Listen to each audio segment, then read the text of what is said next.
With me in Studio B here at Capitol is Billy Ray Cyrus. It's an honor to meet you, my friend. You too. It's great to be on the show. Congratulations. Thank you. And I have to say, I like the Achy Breaky Heart. Well, thank you very much. I never danced in the line. Yeah. But you started a whole phenomenon. Do you have any idea when you were making that record in the studio that millions of people across the globe would be doing that?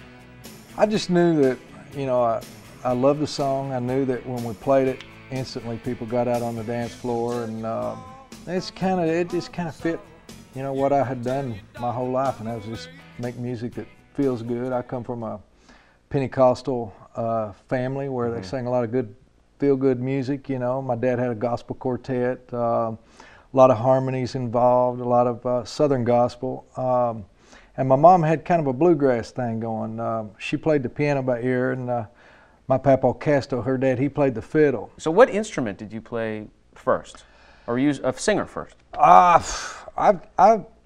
play the guitar, and I play left-handed. I don't know if you can see that guitar back there, but it's strung upside down and completely backwards. I knew it looked pretty much funny. My philosophy of doing anything, But anyhow, I used to always pick up my dad's guitar, and everybody in the family was right-handed, and I just didn't think I could play. I had no idea that, that there was a big difference in left-handed, right-handed guitars, and so I'd pick up his guitar, and I couldn't play it, and so I just sang for years and years and years. I was just a singer, and then I was 18 years old and thinking I was going to be the next Johnny Bench, catcher for the Cincinnati Reds, and something inside my intuition, my spirit, or whatever, was saying, buy a left-handed guitar, man, buy a left-handed guitar. And I went and bought a left-handed guitar and started my band that night, I said, oh, golly knows, I can play this thing. I just had it upside down all these years, Right. So from Kentucky all the way to Los Angeles, California, where you're living right now, kind of a bit of a culture shock, wouldn't you say? Oh, yeah, and I did it twice. I had a extremely large grassroots following, but yet here I was, a guy without a record deal, just making my living playing music, and opening up for people who needed an opening act in the area. But I started going to Nashville and knocking on doors, and as early as 81, 82, and always got the same thing. Is like, they'd always say, you know what, you're just not country enough, man. You seem like a rock and roller. About 84 or so, the club that I was playing in Ironton, Ohio, burnt to the ground. And inside my gear, my amp, I found a little Bible that had somehow survived the fire. It was one of those miracle stories where everything else melts and burns, but there was a little Bible that I had in my amp. Wow. And it was parted, and inside the Bible it said, with every adversity lies the seed to something greater.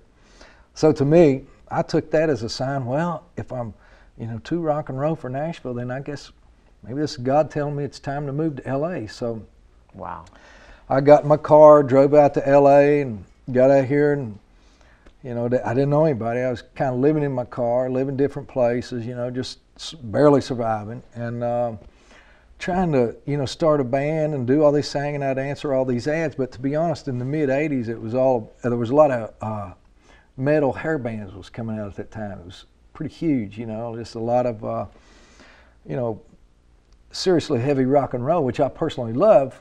But I wasn't quite that kind of a singer either, and so I found myself as much of a misfit in L.A. as I was in Nashville. I just, I didn't, too rock and roll for Nashville, but too country for L.A. I looked at Los Angeles as, oh gosh, man, now I've been here all this time. I don't have a record deal, But my intuition said, take everything that you've learned about the business now by living in L.A., take it back to your roots, which is Eastern Kentucky. Go back, get you a group of guys, get your band back together, get your house gig back together, go back to playing 5 and 6 nights a week, 4 sets a night. Take all the songs you wrote in LA, hone that craft some, get your whole new demo package ready, and go back to Nashville with everything that you learned, And that's what I did. Well, the shortcut is that was it. It was actually like 4 to 5 years later than that I finally got the record deal. But yeah. And now you've moved back to Los Angeles, and you've got another career. You had another career. I did. You had a hit TV series where you were on Doc. I played a doc. Yeah, I was a doctor. And not a big stretch, right? Well, I'm probably one of the few guys ever to have a mullet and play a doctor. I was a mulleted doctor, and it lasted for 4 years, 88 episodes. You were believable as a mullet doctor. Yeah, that's what I thought, you know. And you're believable as a father, and you're actually a father on the Disney Channel show that stars your own daughter. That's right, Hannah Montana. Being the daddy to a 13-year-old girl it's a tough job just to be her daddy. Oh, then yeah. you throw into the mix that we also do a show together, we sing together, you know. It's a lot of complex situations to deal with, and she and I both just kind of have the attitude of let's keep it real. That's my philosophy of acting, is keep it real. So let's talk a little bit about this new album for you. Okay. Which is you said you talked about some of the guests that were on this album. It's called Wanna Be Your Joe. Wanna Be Your now, Joe. I gotta ask you about the title. Yeah. Explain a little bit. On a rare Sunday afternoon where I just decided, I said, I just gotta take a break for a second, man. I'm gonna turn on the TV. I turned on the TV and there was a show about Joe Millionaire.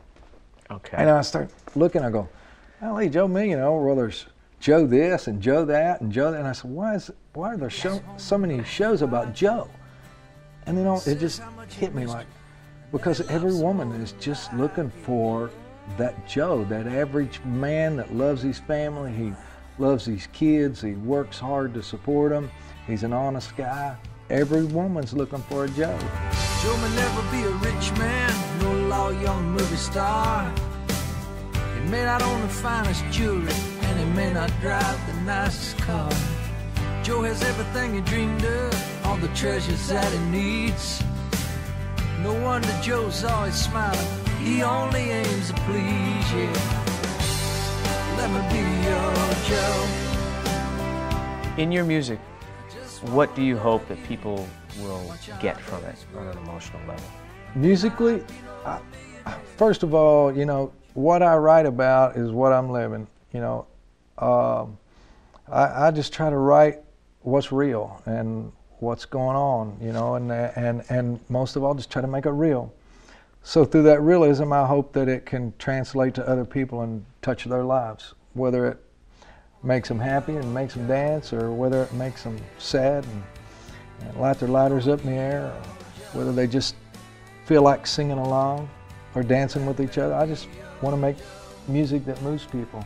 And I know you have done that. And for me too. And it's really a pleasure to meet you and get a chance to know the very complex character behind Billy Ray Cyrus. I like it. Well, thank you very much. Your record, it sounds like a record that I need to get. But I do want to say this for you. the record, that the new hairstyle, stick with it. It's good. Okay, well, thank you. Maybe the mullet next year. I want my mullet back. I want it bad. Next year, 2007. We're going to do some a video for mullet. Maybe you ever done the... I had a mullet, but let's not go there. I want to see that. My first record.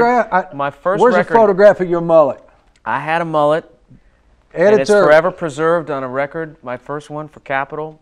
And you're never going to see it. Yeah, I am when I watch this show, because you all putting it in there, right? Okay, see, everybody should. I want to see that.